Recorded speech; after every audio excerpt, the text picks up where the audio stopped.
จ็บบ่ลูก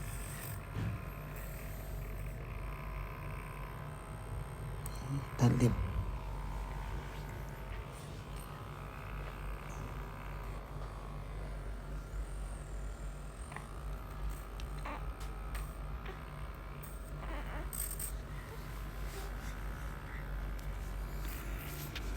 โอ้ยอืมอืมอืมอืมอืม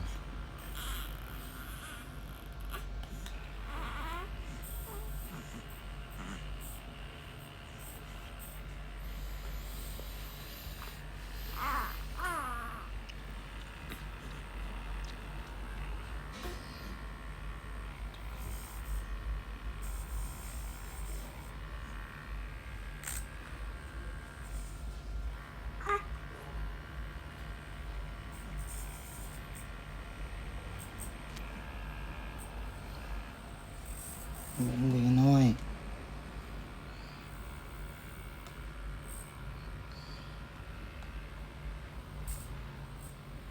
อืมอืม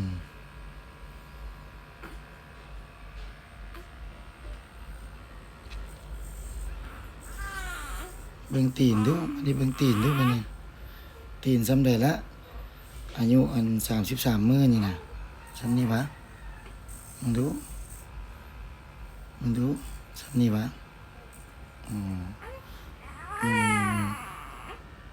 นี่ฉันนี่เนาะนี่ฉันนี่ตีนขาวเนี่ย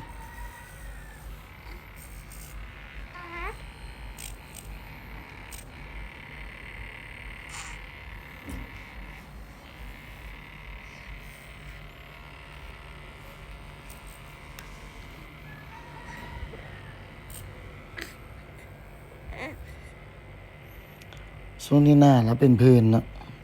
เพราะว่ากล้องมันอยากแจ้งโพดมันอยากเนียนซื่อๆอันยินนั่นคนแนะนำว่าจะให้เอาใบอันใบอันหมักเฟืองบอกเอามาต้มแล้วมาเสร็จเราคันบ่เซาแล้วมันได้อันน่ะเบิ่งยาแก้มาให้เราบ่มีตัวแก้อยู่เนาะจากอันโคนาเพลงแนะนำสำหรับวันนี้อายุเทพน้อยมื้อที่33เด้อตัดเล็บ